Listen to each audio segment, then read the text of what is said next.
Blake Shelton, the country music icon who is famous for his tunes that top the charts and his larger-than-life demeanor, found himself at a crossroads during the summer of 2024.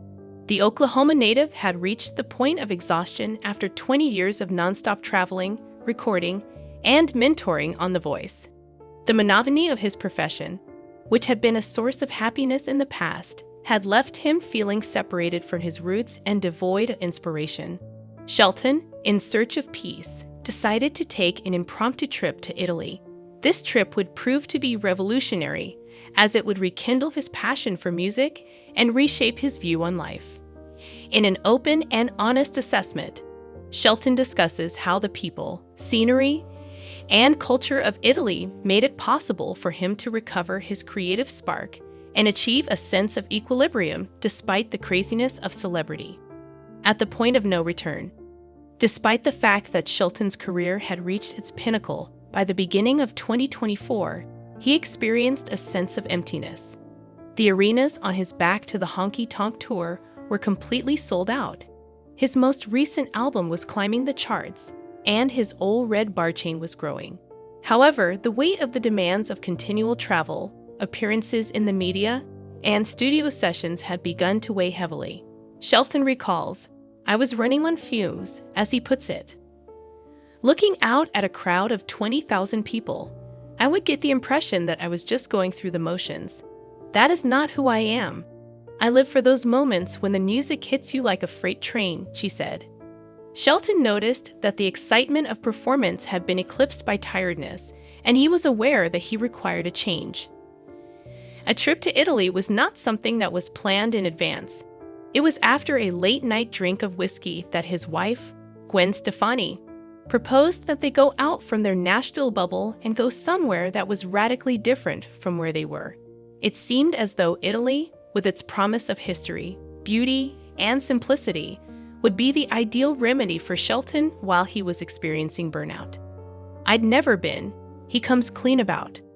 "My first impression of Italy was that it was nothing more than a country with historic architecture and expensive wine.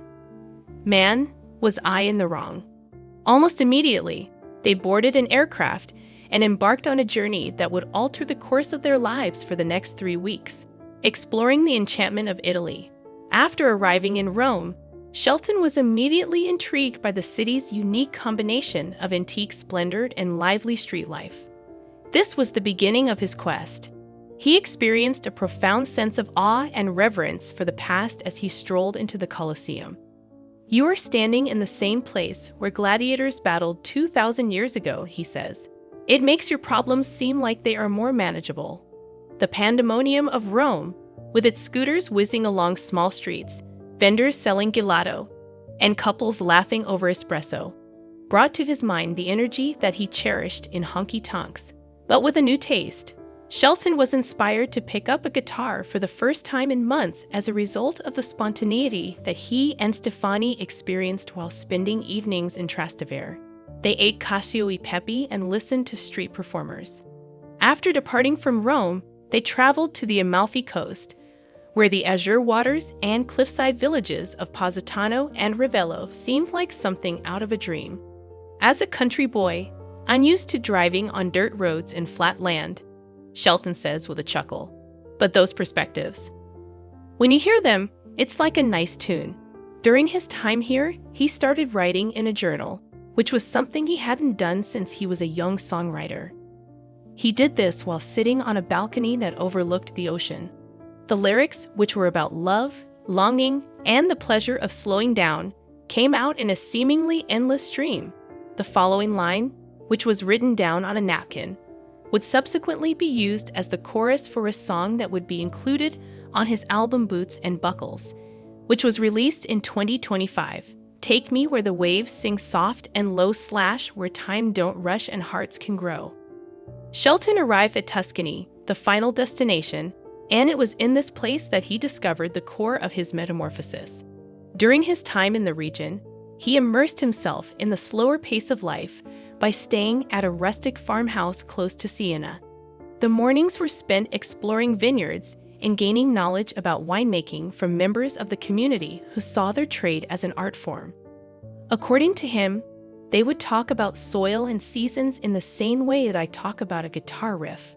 I came to the realization that I had been approaching music as if it were a profession rather than a pleasure. It was common for him and Stefani to have lengthy dinners in the evenings, during which they would share stories with farmers, chefs, and artists.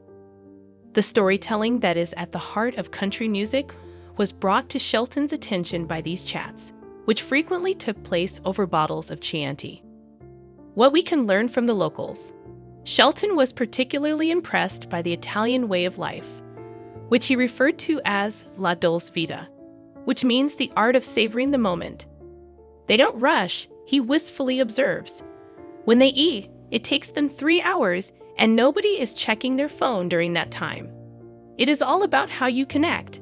One evening, a winemaker named Marco extended an invitation to them to attend a family event. While there, Shelton found himself playing a borrowed guitar and exchanging psalms with locals who did not understand English but recognized the universal language of music. According to him, I hadn't played for the express purpose of having fun in years. It was as if I had been 20 years old. I was back in Oklahoma, daydreaming about Nashville. Balance was yet another lesson that Shelton learned from Marco's family. They put in a lot of effort, but more importantly, they lived for the good things: family, food, and music, he says. I forgot how to do that, the speaker said. Feeling motivated, he started rethinking his professional path. It was necessary for him to take a different approach to music, but he did not wish to give up on it. It was during this journey that he came up with ideas for his tour in 2025, which would put an emphasis on smaller venues and fan encounters rather than large concerts. Not only do I want to see the crowd, but I also want to feel them, he says. A rebirth of creative activity. As soon as Shelton returned to Nashville, he brought Italy's lessons into the recording studio. The influence of the journey is reflected on his new album, Boots and Buckles, which combines his characteristic country sound with more in-depth storytelling and acoustic soundscapes. The tenderness and contemplation that he discovered while traveling overseas are captured in songs such as Tuscan Sunset and Slow Road Home.